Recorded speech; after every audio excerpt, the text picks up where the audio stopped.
Brought to you by WikiVidi.com. Alice Cooper. Alice Cooper is an American singer-songwriter and actor whose career spans over 5 decades. With his distinctive raspy voice and a stage show that features guillotines, electric chairs, fake blood, deadly snakes, baby dolls, and dueling swords, Cooper is considered by music journalists and peers alike to be the godfather of shock rock. He has drawn equally from horror films, vaudeville and garage rock to pioneer a macabre and theatrical brand of rock designed to shock people. Originating in Phoenix, Arizona in the late 1960s after he moved from Detroit, Michigan, Alice Cooper was originally a band consisting of Furnier on vocals and harmonica, lead guitarist Glen Buxton, Michael Bruce on rhythm guitar, Dennis Dunaway on bass guitar, and drummer Neal Smith. The original Alice Cooper Band released its first album in 1969, but broke into the international music mainstream with a 1971 hit I'm 18. From their third studio album Love It to Death, which was followed by the even bigger single School's Out in 1972. The band reached their commercial peak with the 1973 album Billion Dollar Babies. Furnier adopted the band's name as his own name in the 1970s and began a solo career with the 1975 concept album Welcome to My Nightmare. In 2011 he released Welcome to My Nightmare, his 19th album as a solo artist and 26th album in total. In 2011, the original Alice Cooper Band was inducted into the Rock and Roll Hall of Fame.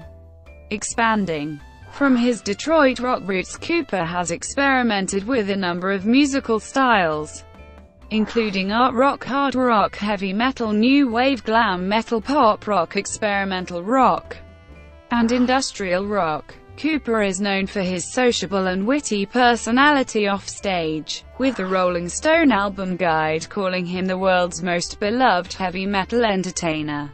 He is credited with helping to shape the sound and look of heavy metal, and has been described as the artist who first introduced horror imagery to rock and roll, and whose stagecraft and showmanship have permanently transformed the genre. Away from music, Cooper is a film actor, a golfing celebrity, a restaurateur, and since 2004 a popular radio DJ, with his classic rock show Nights with Alice Cooper. Early life. Cooper was born in Detroit, Michigan, the son of Ella Mae and Ether Maroney Furnier. His father was a preacher in the Church of Jesus Christ headquartered in Monongahela, Pennsylvania. He has English, Huguenot, French, Irish, Scottish, and Sioux ancestry. He was named after his uncle Vincent Collier Furnier and the writer Damon Runyon. His paternal grandfather Thurman Sylvester Furnier was an apostle in the Church of Jesus Christ. Cooper was active in his church at the ages of 11 and 12. While growing up in Detroit, Cooper attended Washington Elementary School, then Nankin Mills Junior High. Following a series of childhood illnesses, he moved with his family to Phoenix, Arizona, where he attended Cortez High School. In his high school yearbook, his ambition was to be a million record seller. After high school, he attended Glendale Community College, eventually earning a Bachelor of Fine Arts. The Spiders. In 1964, 16-year-old Furnier was eager to participate in the local annual Letterman's talent show, so he gathered 4 fellow cross-country teammates to form a group for the show: Glen Buxton, Dennis Dunaway, John Tatum, and John Spear. They named themselves the Earwigs. They dressed up in costumes and wigs to resemble the Beatles, and performed several parodies of Beatles songs with the lyrics modified to refer to the track team. In the rendition of Please Please Me, for example, the line, "Last night I said these words to my girl" was replaced with "Last night I ran 4 laps for my coach." Of the group, only Buxton knew how to play an instrument, the guitar, so Buxton played guitar while the rest mimed on their instruments. The group got an overwhelming response from the audience and won the talent show. As a result of their positive experience, the group decided to try to turn into a real band. They acquired musical instruments from a local pawnshop and proceeded to learn how to play them, with Buxton doing most of the teaching as well as much of the early songwriting. They soon renamed themselves the Spiders, featuring Furnier on vocals, Buxton on lead guitar, Tatum on rhythm guitar, Dunaway on bass guitar, and Spear on drums.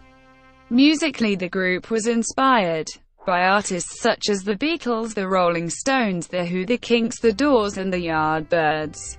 For the next year, the band performed regularly around the Phoenix area, with a huge black spider's web as their backdrop, the group's first stage prop. In 1965, the Spiders recorded their first single, Why Don't You Love Me, with Furnier learning the harmonica for the song. The single's B-side track was the Marvin Gaye Tamla Records hit Hitchhike. The single was released by local record label Mascot Records, owned by Jack Curtis, a concert promoter who also owned the Stage 17 Club, which later became the VIP Club, where the Spiders were the house band. In 1966, the Spiders graduated from high school, and after North High School football player Michael Bruce replaced John Tatum on rhythm guitar, the band released their second single, Don't Blow Your Mind, an original composition which became a local hit backed by No Price Tag. The single was recorded at Copper State Recording Studio and issued by local micro-imprint Santa Cruz Records. By 1967, the band had begun to make regular road trips to Los Angeles to play shows. They soon renamed themselves Nas and released the single Wonder Who's Lovin' Her Now, backed with future Alice Cooper track Lay Down and Die Goodbye. Around this time, drummer John Spear was replaced by Neal Smith. By the end of the year, the band had relocated to Los Angeles. Name change: Alice Cooper. In 1968, the band learned that Todd Rundgren also had a band called Nas, and found themselves in need of another stage name. Furnier also believed that the group needed a gimmick to succeed, and that other bands were not exploiting the showmanship potential of the stage. The legend is that the name Alice Cooper came from a session with a Ouija board, largely chosen because it sounded innocuous and wholesome, in humorous contrast to the band's image and music. However, in an interview with Mark Radcliffe on The Radcliffe and Maconie Show on BBC Radio 2 on 30 November 2009, Alice described the incident with the Ouija board as an urban legend. "We literally got that whole story about the witch thing the way you guys got it. It was like just pure urban legend. I heard about the witch thing probably the same day you did. But it was a great story." Alice Cooper was a character on Mayberry RFD at the time, probably coincidentally. Eventually Furnier adopted this stage name as his own. Furnier, now known as Alice Cooper, later stated that the name change was one of his most important and successful career moves. Nonetheless, at the time, Cooper and the band realized that the concept of a male playing the role of a villain, a woman killer, in tattered women's clothing and wearing makeup would have the potential to cause considerable social controversy and grab headlines. In 2007, in his book Alice Cooper, Golf Monster, Cooper stated that his look was inspired in part by film. One of the band's all-time favorite movies was Whatever Happened to Baby Jane, starring Bette Davis. In the movie, Bette wears disgusting caked makeup smeared on her face and underneath her eyes with deep dark black eyeliner. Another movie the band watched over and over was Barbarella. When I saw Anita Pallenberg playing the Grey Tyrant in that movie in 1968, wearing long black leather gloves with switchblades coming out of them, I thought, "That's what Alice should look like," that and a little bit of appeal from the Avengers. The classic Alice Cooper group lineup consisted of Furnier lead guitarist Glen Buxton, rhythm guitarist Michael Bruce, bassist Dennis Dunaway, and drummer Neal Smith. With the exception of Smith, who graduated from Camelback High School, all of the band members were on the Cortez High School cross-country team, and many of Cooper's stage effects were inspired by their cross-country coach Emmitt Smith. Cooper, Buxton and Dunaway were also art students, and their admiration for the works of surrealist artists such as Salvador Dali would further inspire their future stage antics. One night after an unsuccessful gig at the Cheetah Club in Venice, California, where the band emptied the entire room of patrons after playing just 10 minutes, they were approached and enlisted by music manager Shep Gordon, who saw the band's negative impact that night as a force that could be turned in a more productive direction. Shep then arranged an audition for the band with composer and renowned record producer Frank Zappa, who was looking to sign bizarre music acts to his new record label Straight Records. For the audition, Zappa told them to come to his house at 7 o'clock. The band mistakenly assumed he meant 7 o'clock in the morning, being woken up by a band willing to play that particular brand of psychedelic rock at 7 in the morning impressed Zappa enough for him to sign them to a 3-album deal. Another Zappa-signed act, the all-female GTOs, who liked to dress the Cooper boys up like full-size Barbie dolls, played a major role in developing the band's early on-stage look. Cooper's first album, Pretties For You, was eclectic and featured an experimental presentation of their songs in a psychedelic context.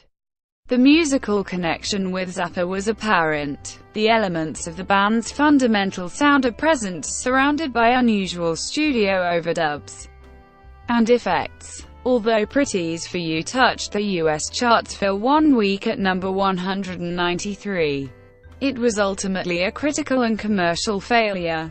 Alice Cooper's shock rock reputation apparently developed almost by accident at first. An unrehearsed stage routine involving Cooper, a feather pillow, and a live chicken garnered attention from the press. The band decided to capitalize on the tabloid sensationalism, creating in the process a new subgenre, shock rock.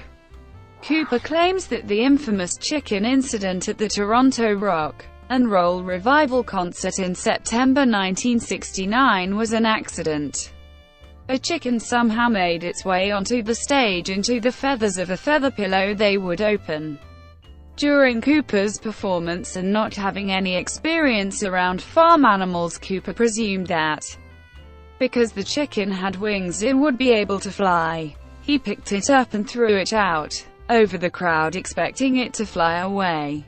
The chicken instead plummeted into the first few rows occupied by wheelchair users, who reportedly proceeded to tear the bird to pieces. The next day the incident made the front page of national newspapers, and Zappa phoned Cooper and asked if the story, which reported that he had bitten off the chicken's head and drunk its blood on stage, was true.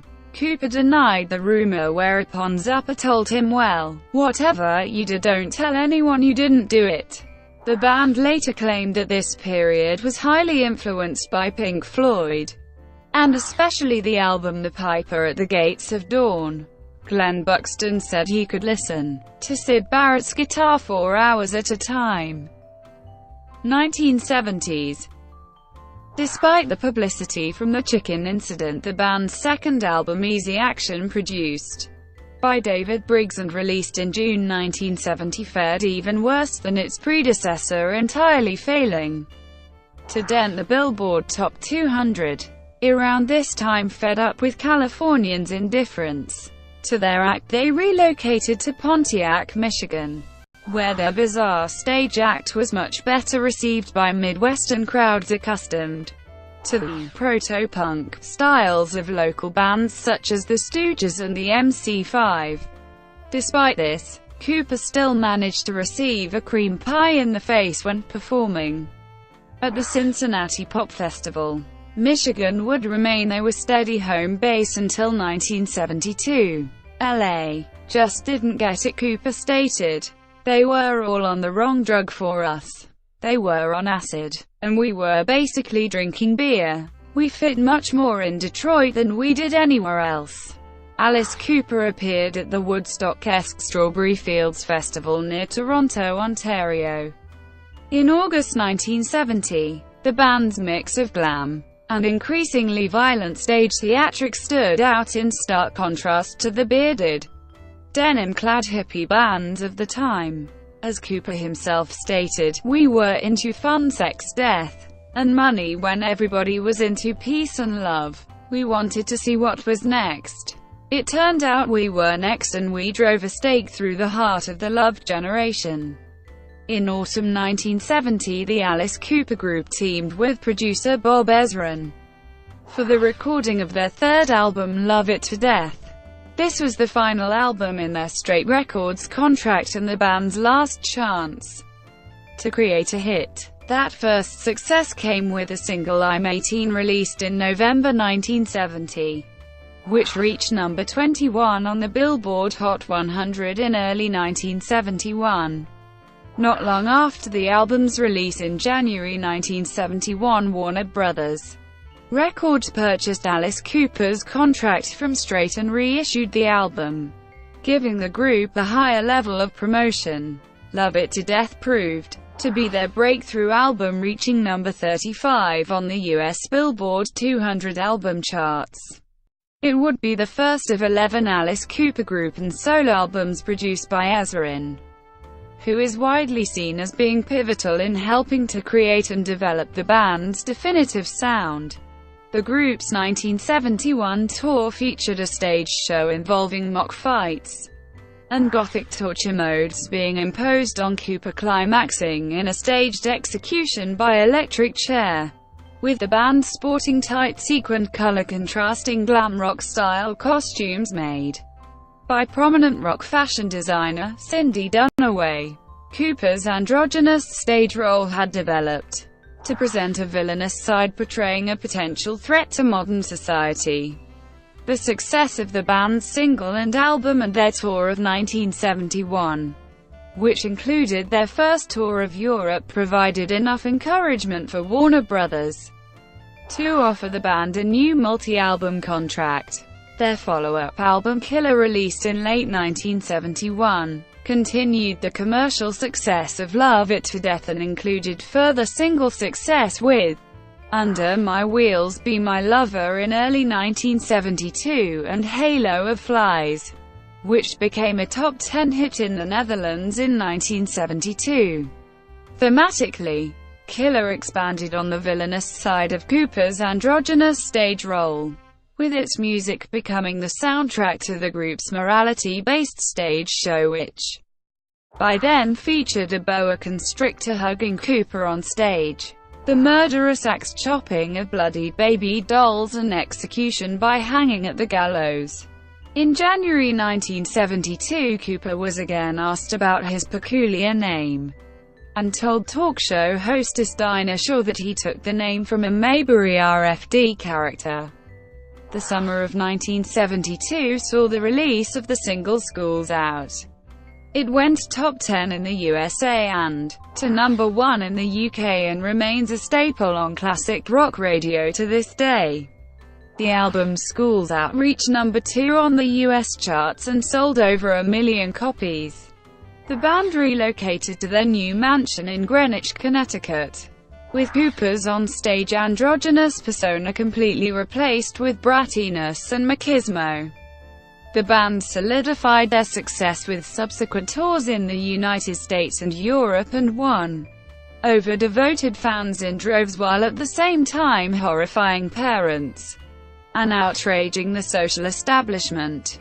In the United Kingdom, Mary Whitehouse, a Christian morality campaigner, persuaded the BBC to ban the video for School's Out, although Whitehouse's campaign did not prevent the single also reaching number 1 in the UK. Cooper sent her a bunch of flowers in gratitude for the publicity. Meanwhile, British Labour Member of Parliament Leo Abse petitioned Home Secretary Reginald Maudling to have the group banned altogether from performing in the country. In February 1973, Billion Dollar Babies was released worldwide, and became the band's most commercially successful album, reaching #1 in both the US and UK. Elected a late 1972 top 10 UK hit from the album, which inspired one of the first MTV-style storyline promo videos ever made for a song, was followed by two more UK top 10 singles, Hello Hurry and No More Mr. Nice Guy, the latter of which was the last UK single from the album. It reached number 25 in the US. The title track, featuring guest vocals by Donovan, was also a US hit single. Around this time, Glen Buxton left Alice Cooper briefly because of waning health. With a string of successful concept albums and several hit singles, the band continued their grueling schedule and toured the United States again. Continued attempts by politicians and pressure groups to ban their shocking act only served to fuel the myth of Alice Cooper further and generate even greater public interest. Their 1973 US tour broke box office records previously set by the Rolling Stones, and raised rock theatrics to new heights. The multi-level stage show by then featured numerous special effects, including billion-dollar bills, decapitated baby dolls, and mannequins, a dental psychosis scene complete with dancing teeth, and the ultimate execution prop and highlight of the show, the guillotine. The guillotine and other stage effects were designed for the band by magician James Randi, who appeared on stage during some of the shows as executioner. The Alice Cooper Group had now reached its peak, and it was among the most visible and successful acts in the industry. Beneath the surface, however, the repetitive schedule of recording and touring had begun to take its toll on the band, and Cooper, who was under the constant pressure of getting into character for that night's show, was consistently cited nursing a can of beer. Muscle of Love, released at the end of 1973, was to be the last studio album from the classic lineup, and marked Alice Cooper's last UK top 20 single of the 1970s with Teenage Lament, 74. An unsolicited theme song was recorded for the James Bond movie The Man with the Golden Gun, but a different song of the same name by Lulu was chosen instead. By 1974, the Muscle of Love album still had not matched the top-charting success of its predecessor, and the band began to have constant disagreements. For various reasons, the members agreed to take what was expected to be temporary hiatus. Everyone decided they needed a rest from one another, said manager Shep Gordon at the time. A lot of pressure had built up, but it's nothing that can't be dealt with. Everybody still gets together and talks. Journalist Bob Green spent several weeks on the road with the band during the Muscle of Love Christmas tour in 1973. His book Billion Dollar Baby, released in November 1974, painted a less than flattering picture of the band, showing a group in total disharmony. During this time, Cooper relocated back to Los Angeles and started appearing regularly on television shows such as The Hollywood Squares, and Warner Brothers released the Alice Cooper's Greatest Hits compilation album. It featured classic-style artwork, and reached the US top 10, performing better than Muscle of Love. However, the band's 1974 feature film Good to See You Again, Alice Cooper, released on a minor cinematic run mostly to drive-in theaters, saw little box office success. On March 5, 1974, Cooper appeared on episode 3 of The Snoop Sisters, playing a satanic cult singer.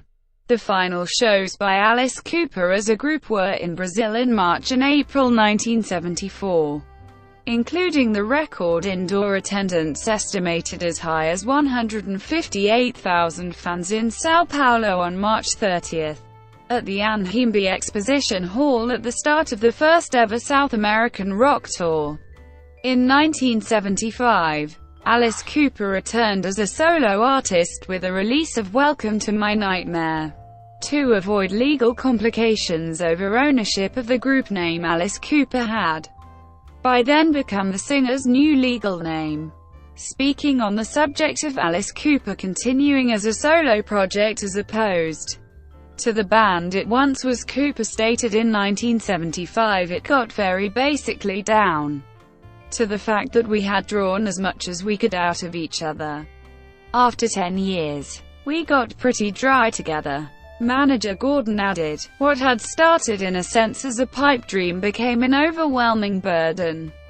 The success of Welcome to My Nightmare marked the final breakup of the original members of the band, with Cooper collaborating with their producer Bob Ezrin, who recruited Lou Reed's backing band, including guitarists Dick Wagner and Steve Hunter, to play on the album.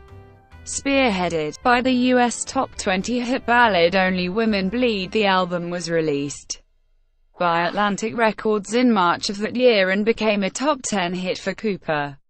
It was a concept album that was based on the nightmare of a child named Stephen, featuring narration by classic horror movie film star Vincent Price and serving as the soundtrack to Cooper's new stage show, which now showcased more theatrics than ever, including an 8-foot furry cyclops which Cooper decapitated and killed. Accompanying the album and stage show was the television special The Nightmare, starring Cooper and Vincent Price, which aired on U.S. primetime TV in April 1975. The Nightmare was regarded as another groundbreaking moment in rock history. Adding to all that, a concert film also called Welcome to My Nightmare, produced, directed and choreographed by West Side Story cast member David Winters and filmed live at London's Wembley Arena in September 1975, was released to theatres in 1976. Such was the immense success of Cooper's solo project that he decided to continue as a solo artist, and the original band became officially defunct. Bruce Dunaway and Smith would go on to form the short-lived band Billion Dollar Babies, producing one album, Battle Axe, in 1977. While occasionally performing with one another and Glen Buxton, they would not reunite with Alice until October 23, 1999, at the second Glen Buxton Memorial Weekend for a show at Cooperstown in Phoenix. They reunited for another show with Steve Hunter on guitar on December 16, 2010 at the Dodge Theatre in Phoenix. This lineup would perform together again on March 14, 2011, at the induction of the original Alice Cooper group into the Rock and Roll Hall of Fame, as well as on May 11, 2011, at London's Battersea Power Station, at the Jägermeister Ice Cold 4D event. Bruce Dunaway and Smith appeared on 3 tracks they co-wrote on Alice's 2011 album Welcome to My Nightmare. Following the 1976 US number 12 ballad hit I Never Cry, 2 albums Alice Cooper Goes to Hell and Lace and Whiskey, and the 1977 US number 9 ballad hit You and Me, it became clear from many performances during his 1977 US tour that Cooper was in dire need of help with his alcoholism. Following the tour, Cooper had himself hospitalized in a sanitarium for treatment, during which time the live album The Alice Cooper Show was released. In 1978, a sobered Cooper used his experience in the sanitarium as the inspiration for his semi-autobiographical album From the Inside, which he co-wrote with Bernie Taupin. It spawned yet another US Top 20 hit ballad, How You Gonna See Me Now. The subsequent tour's stage show was based inside an asylum and was filmed for Cooper's first home video release, The Strange Case of Alice Cooper, in 1979. Around this time, Cooper performed Welcome to My Nightmare, You and Me and School's Out on The Muppet Show on March 28, 1978. He also appeared in an against typecasting role as a piano-playing disco bellboy in Mae West's final film Sextet and as a villain in the film Sgt. Pepper's Lonely Hearts Club Band. Cooper also led celebrities in raising money to remodel the famous Hollywood sign in Los Angeles, California. Cooper himself contributed over $27,000 to the project, buying an O in the sign in memory of close friend and comedian Groucho Marx. In 1979, Alice also guest-starred on good friend Soupy Sales' show Lunch with Soupy Sales, and was hit in the face with a pie as part of the show. When asked about the experience, Alice had this to say about his pal: "Being from Detroit, I came home every day and watched Soupy at lunch. One of the greatest moments of my life was getting pie-faced by Soupy. He was one of my all-time heroes." 1980s. Cooper's albums from the beginning of the 1980s have been referred to by Cooper as his blackout albums because he cannot remember recording them owing to the influence of illicit substances. Flush the Fashion, Special Forces, Zipper Catcher's Skin, and Dada saw a gradual commercial decline, with the last two not denting the Billboard Top 200. Flush the Fashion, produced by Queen producer Roy Thomas Baker, had a thick, edgy new wave musical sound that baffled even longtime fans, though it still yielded the US Top 40 hit Clones. Special Forces featured a more aggressive but consistent new wave style and included a new version of Generation Landslide. His tour for Special Forces marked Cooper's last time on the road for nearly 5 years. It was not until 1986 for Constrictor that he toured again. 1982's Zipper Catcher's Skin was a more pop-punk-oriented recording, containing many quirky, high-energy, guitar-driven songs along with his most unusual collection of subject matters for lyrics. 1983 marked the return collaboration of producer Bob Ezrin and guitarist Dick Wagner for the haunting epic Dada, the final album in his Warner Brothers contract. In mid-1983, after the recording of Dada, Cooper was hospitalized for alcoholism again, and cirrhosis of the liver.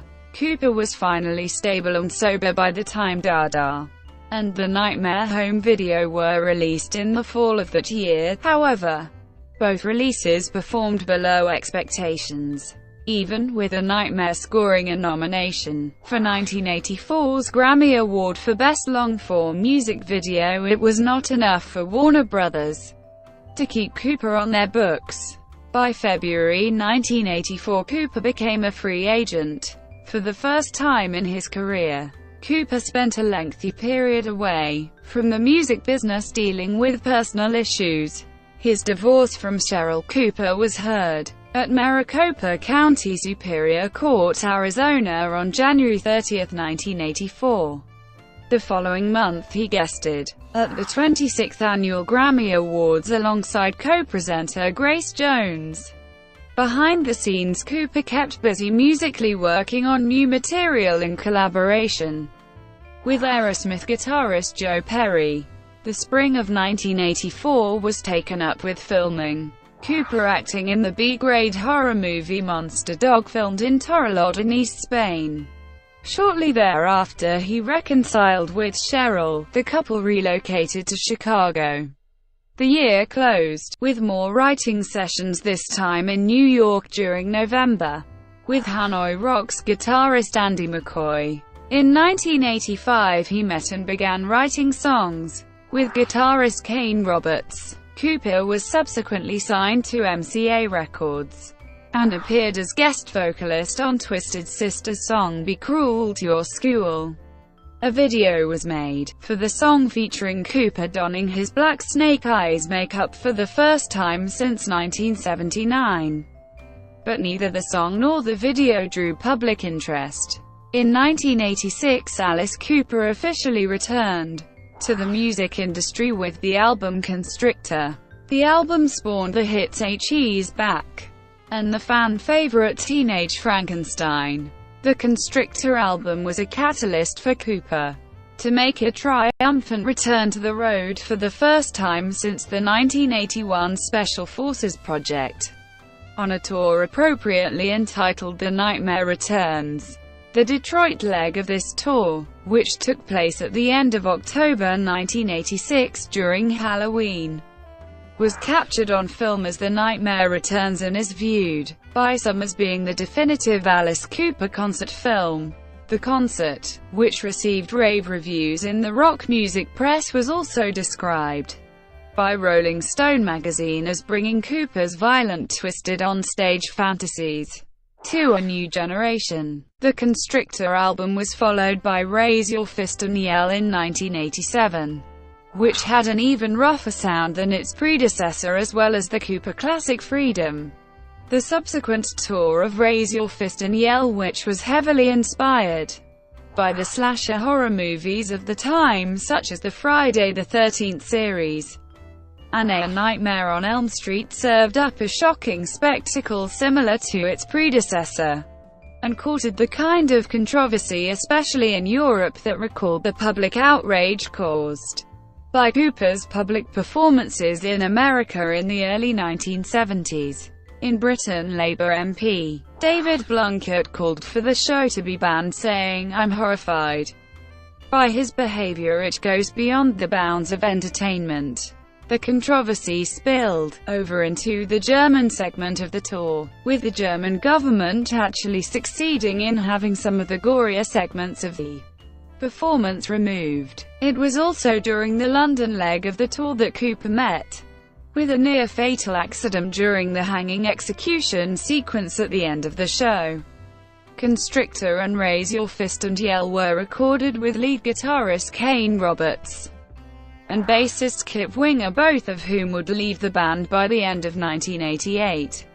In 1987, Cooper made a brief appearance as a vagrant in the horror movie Prince of Darkness, directed by John Carpenter. His role had no lines and consisted of generally menacing the protagonists before eventually impaling one of them with a bicycle frame. In 1987, Cooper also appeared at WrestleMania 3, escorting wrestler Jake the Snake Roberts to the ring for his match against the Honky Tonk Man.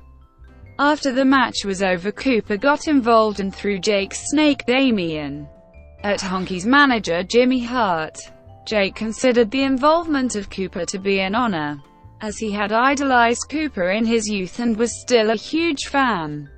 WrestleMania 3, which attracted a WWE record 93,173 fans, was held in the Pontiac Silverdome near Cooper's hometown of Detroit. Cooper recorded a new song, I Got a Line on You, for the soundtrack to Iron Eagle 2. A music video was shot for the song, and got minor airplay on MTV. The song was originally recorded and released in 1969 by the band Spirit. I Got a Line on You was released as a B-side for the Poison single, and on the Life and Crimes of Alice Cooper CD. On April 7, Cooper nearly died of asphyxiation after a safety rope broke during a concert stunt wherein he pretended to hang himself. In 1988, Cooper's contract with MCA Records expired and he signed with Epic Records.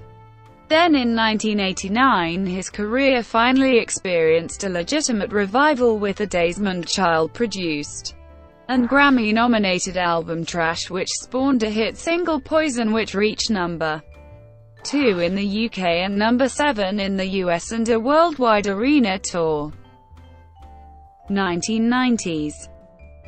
In 1991, Cooper released his 19th studio album Hey Stupid, featuring several of rock music's glitterati guesting on the record. Released as glam metal's popularity was on the wane, and just before the explosion of grunge it failed to have the same commercial impact as its predecessor. The same year also saw the release of the video Alice Cooper, Prime Cut, which chronicled his entire career using in-depth interviews with Cooper himself, Bob Ezrin and Shep Gordon.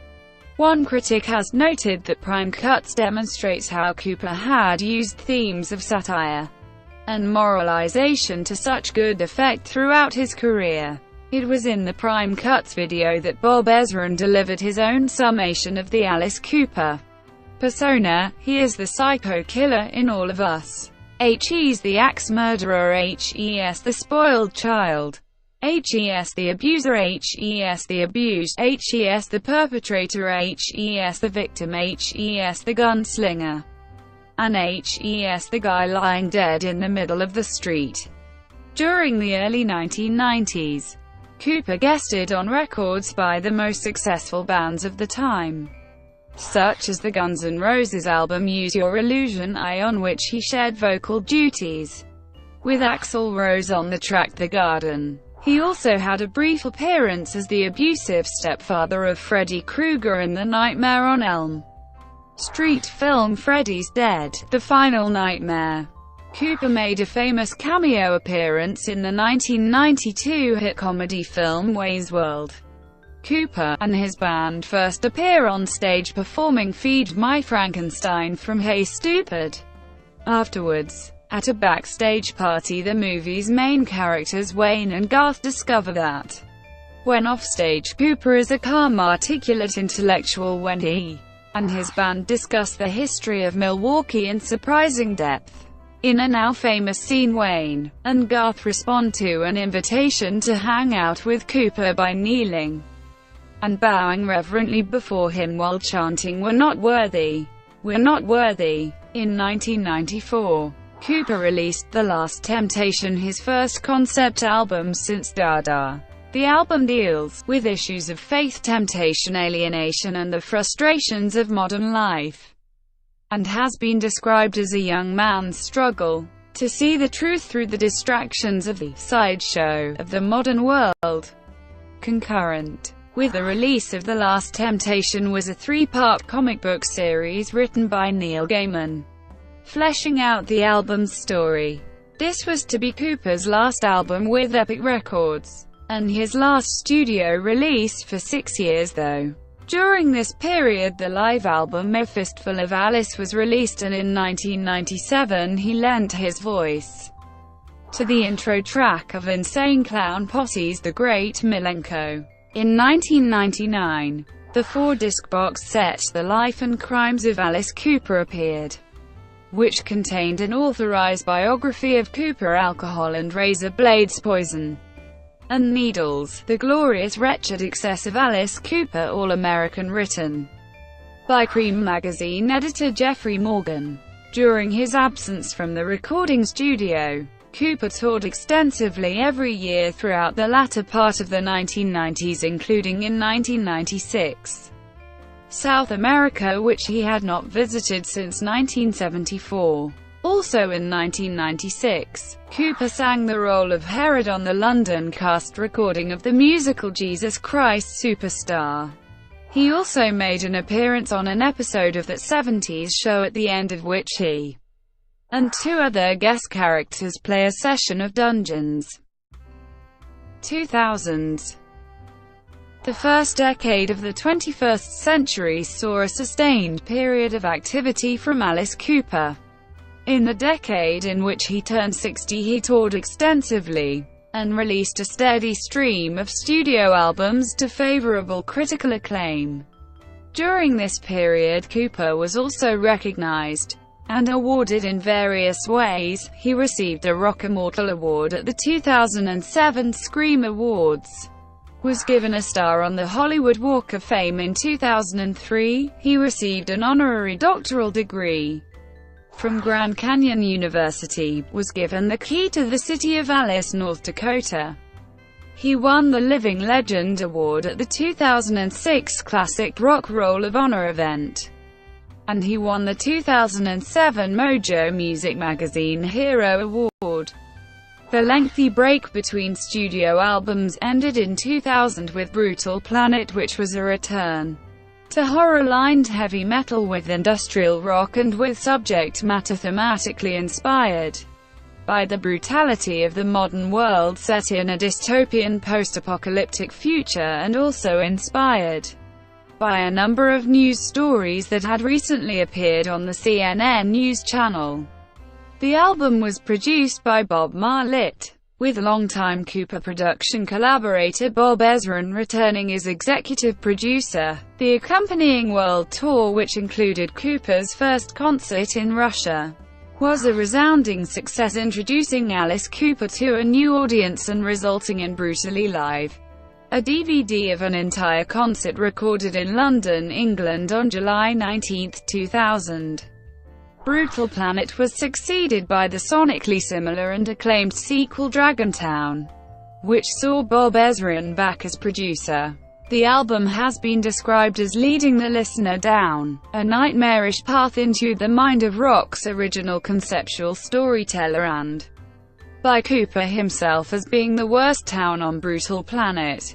Like The Last Temptation, both Brutal Planet and Dragontown albums, which explore Cooper's personal faith perspective, it is often cited in the music media that Dragontown forms the third chapter in a trilogy begun with The Last Temptation. However, Cooper has indicated that this in fact is not the case. Cooper again adopted a leaner, cleaner sound for his critically acclaimed 2003 release The Eyes of Alice Cooper. Recognizing that many contemporary bands were having great success with his former sounds and styles, Cooper worked with a somewhat younger group of road and studio musicians who were very familiar with his oeuvre of old. However, instead of rehashing the old sounds, they updated them, often with surprisingly effective results. The resulting Bare Bones tour adopted a less orchestrated performance style that had fewer theatrical flourishes and a greater emphasis on musicality. The success of this tour helped support the growing recognition that the classic Cooper songs were exceptionally clever, tuneful, and unique. Cooper's radio show Nights with Alice Cooper began airing on January 26, 2004 in several U.S. cities.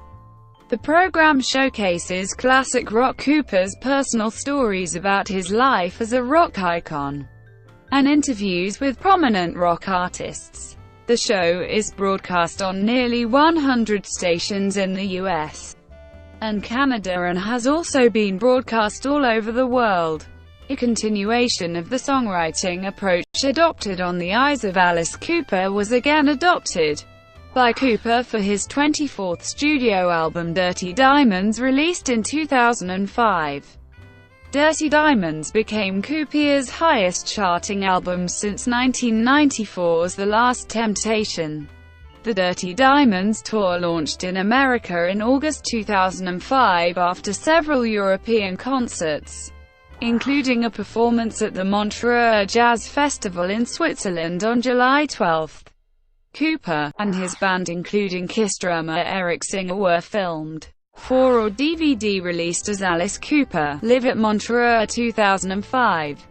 One critic, in a review of the Montreux release, commented that Cooper was to be applauded for still mining pretty much the same territory of teenage angst and rebellion as he had done more than 30 years previously. In December 2006, the original Alice Cooper band reunited to perform 6 classic Alice Cooper songs at Cooper's annual charity event in Phoenix entitled Christmas Pudding. On July 1, 2007, Cooper performed a duet with Marilyn Manson at the festival event in Bucharest, Romania. The performance represented a reconciliation between the two artists. Cooper had previously taken issue with Manson over his overtly anti-Christian on-stage antics, and had sarcastically made reference to the originality of Manson's choosing a female name and dressing in women's clothing.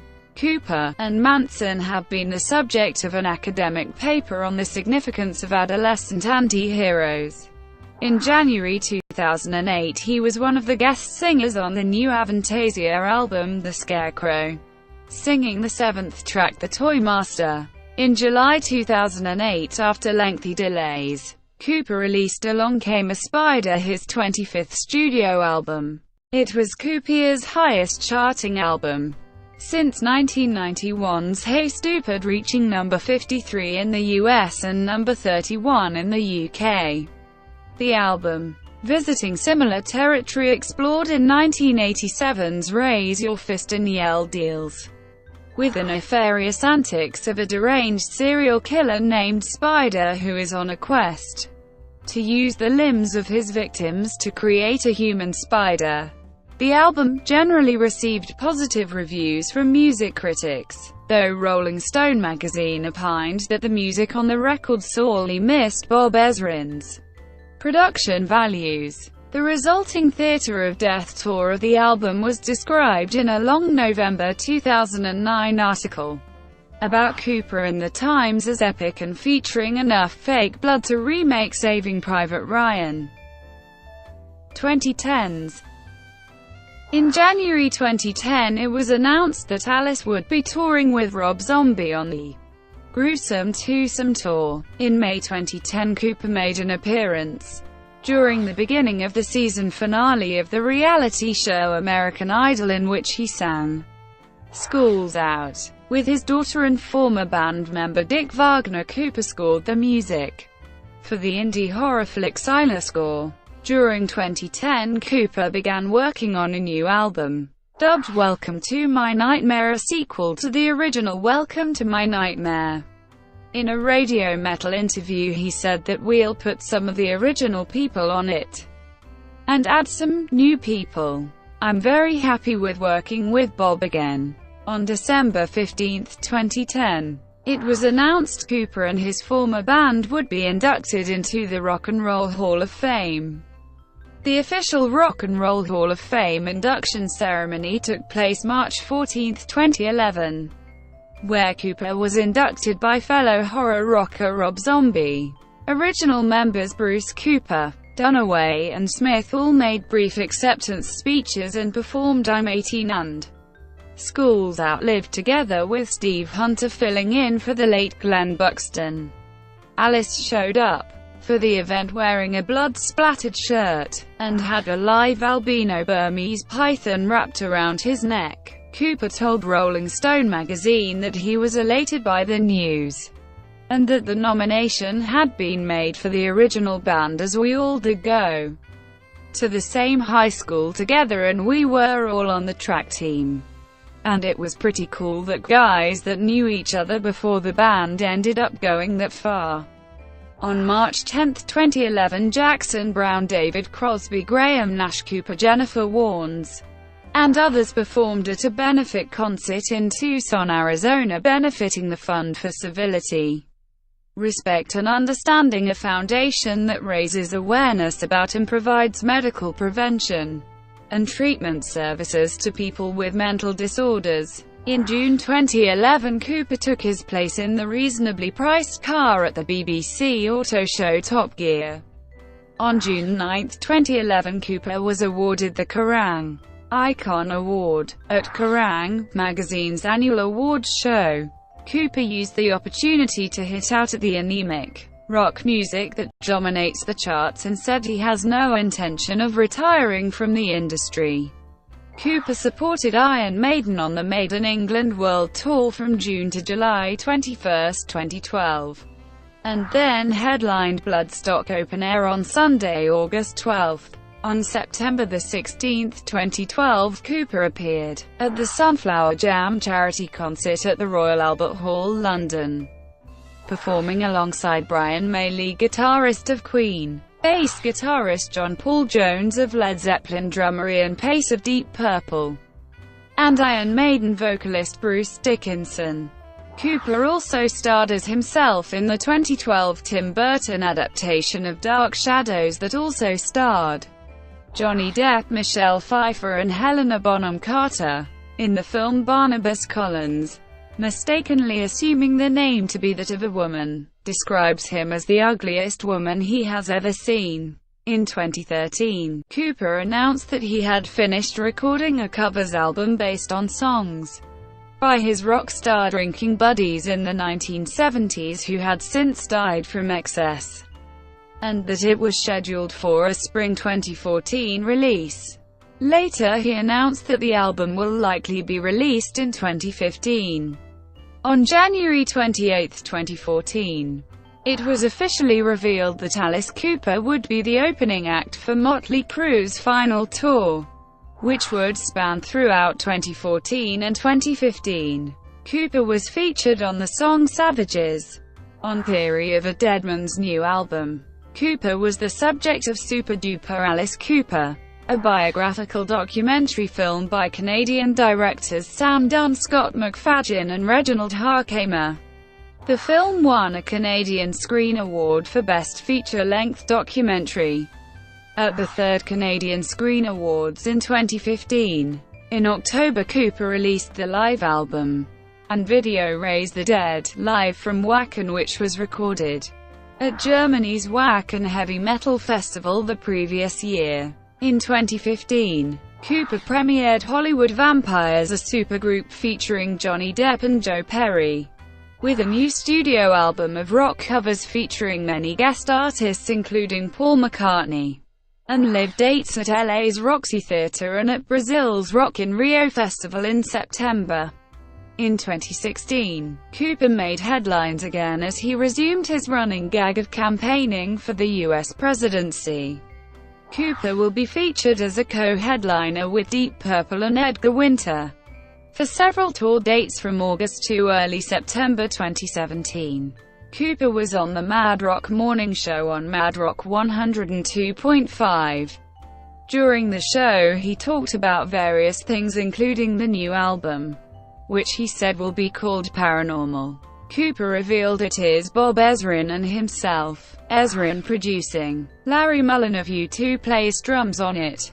Billy Gibbons of ZZ Top plays on one of the songs, Roger Glover from Deep Purple plays on it, and top guitarists Tommy Denander and Tommy Henriksen have contributed most of the guitars.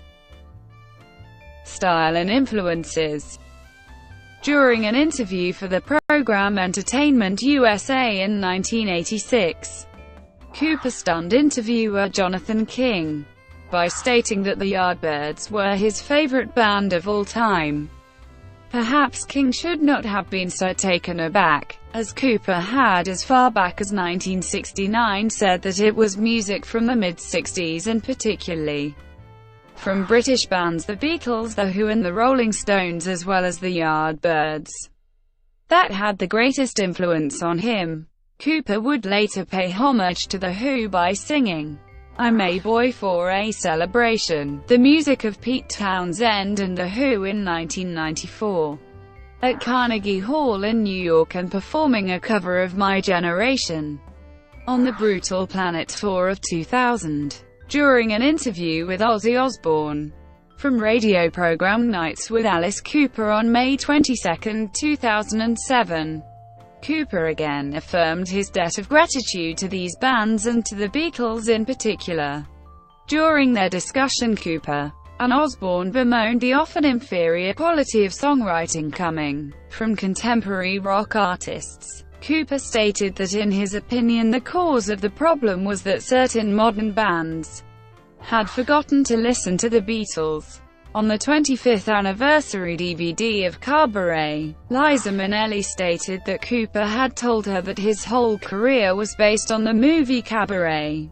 Evidence of Cooper's eclectic tastes in classic and contemporary rock music can be seen in the track listings of his radio show. In addition, when he appeared on the BBC Radio 2 program Tracks of My Years in September 2007, he listed his favorite tracks of all time as being 19th Nervous Breakdown by the Rolling Stones, Turning Japanese by the Vapors, My Sharona by the Knack, Beds Are Burning by Midnight Oil, My Generation by The Who, Welcome to the Jungle by Guns N' Roses, Rebel Rebel by David Bowie, Over Under Sideways Down by the Yardbirds, Are You Gonna Be My Girl by Jet, and A Hard Day's Night by the Beatles, and when he appeared on Desert Island Discs in 2010 he chose the songs Happenings 10 Years Time Ago by the Yardbirds, I Get Around by the Beach Boys,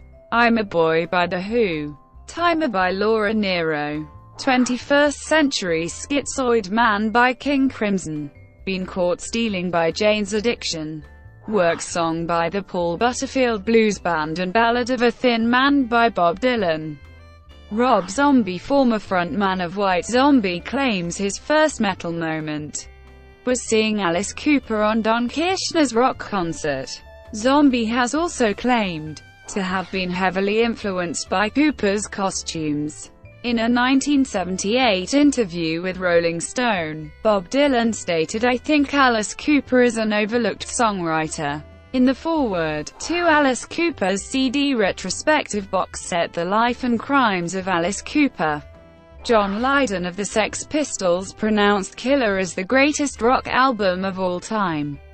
And in 2002 Lydon presented his own tribute program to Cooper on BBC Radio.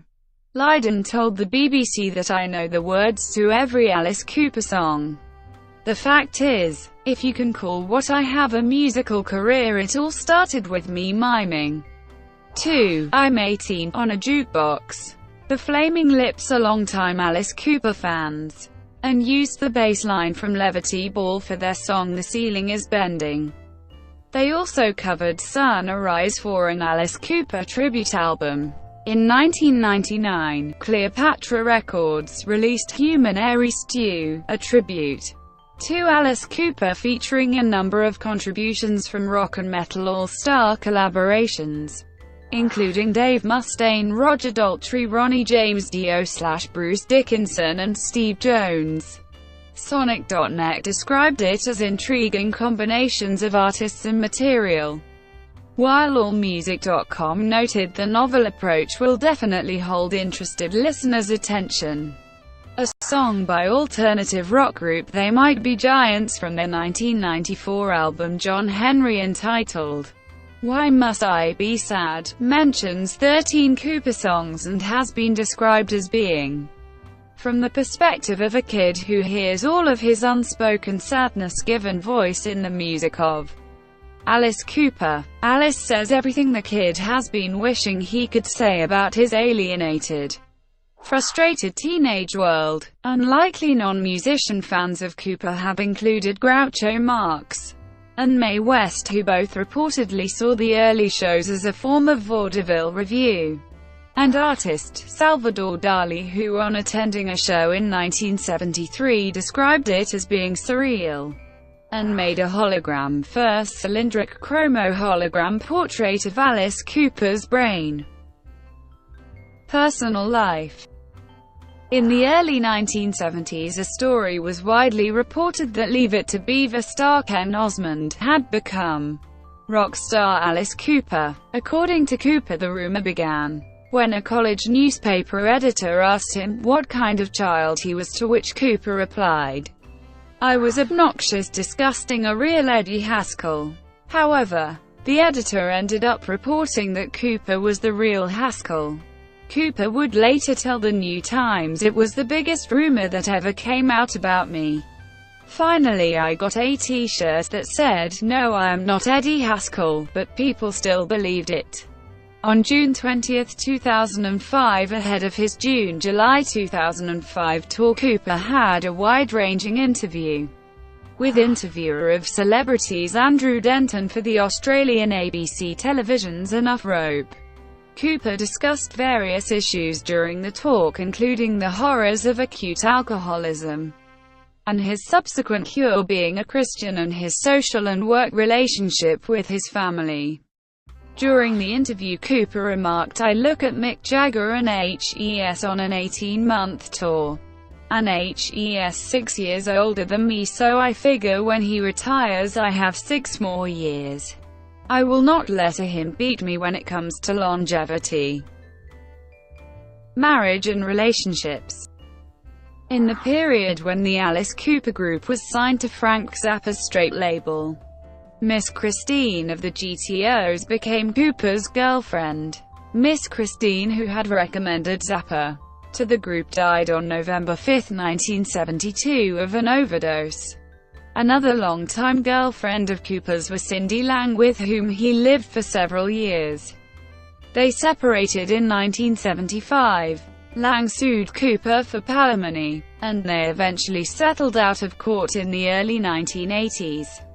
After his separation from Lang, Cooper was briefly linked with actress Raquel Welch.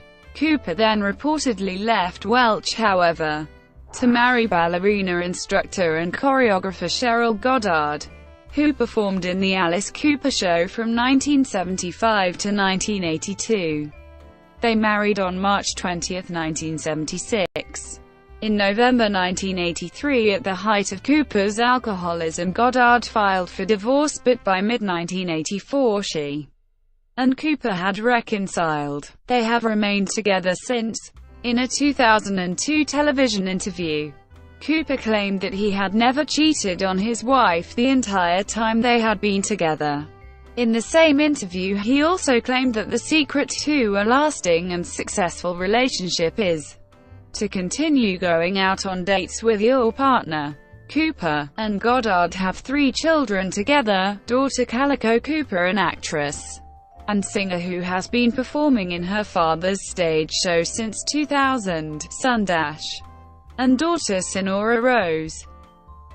Drugs and alcohol use. In 1986, Megadeth opened for Cooper on his U.S. Constrictor tour. After noticing the abuse of alcohol and other drugs in the band, Cooper personally approached the band members to try to help them control their abuse. And he has stayed close to frontman Dave Mustaine, who considers Cooper to be his godfather. Since overcoming his own addiction to alcohol in the mid-1980s, Cooper has continued to help and counsel other rock musicians with addiction problems. I've made myself very available to friends of mine, the people who would call me late at night and say, "Between you and me, I've got a problem," in recognition of the work he has done in helping other addicts in the recovery process. Cooper received in 2008 the Stevie Ray Vaughan Award at the 4th Annual Music Airs MAP Fund benefit concert in Los Angeles. Religion. During an interview with Johnny Walker on BBC Radio 2 in September 2007, Alice admitted that he was not a Christian when he gave up drinking, but stated that he thanks God for taking it away, saying, "I mean, if he, God, can part the Red Sea and create the universe, he can certainly take alcoholism away from somebody." Although he originally did not speak publicly about his religious beliefs, Cooper was later vocal about his faith as a born-again Christian. Politics. Throughout his career, Cooper's philosophy regarding politics is that politics should not be mixed with rock music. Cooper has usually kept his political views to himself, and in 2010 said, "I am extremely non-political. I go out of my way to be non-political. I'm probably the biggest moderate you know." When John Lennon and Harry Nilsson used to argue politics, I was sitting right in the middle of them. And I was the guy who was going, "I don't care." When my parents would start talking politics, I would go in my room and put on the Rolling Stones or The Who as long as I could to avoid politics. And I still feel that way. On occasion he has spoken out against musicians who promote or opine on politics, for example, in the run-up to the 2004 presidential election. He told the Canadian press that the rock stars campaigning for and touring on behalf of Democratic candidate John Kerry were committing treason against rock and roll. He added, upon seeing a list of musicians who supported Kerry, "If I wasn't already a Bush supporter, I would have immediately switched." Linda Ronstadt. Don Henley. "Geez, that's a good reason right there to vote for Bush." Sports. Cooper is a fan of the NHL's Arizona Coyotes. On February 18, 2012, the Coyotes gave away his bobblehead in a promotion for the first 10,000 fans for a game with the Dallas Stars. Cooper is a longtime baseball fan, supporting the Arizona Diamondbacks and Detroit Tigers. As a child, he dreamed of playing left field in the Tigers outfield alongside Tigers Hall of Famer Al Kaline. He has coached Little League baseball teams since his son played in the early 1990s. Cooper is also a fan of NBA basketball, supporting the Detroit Pistons.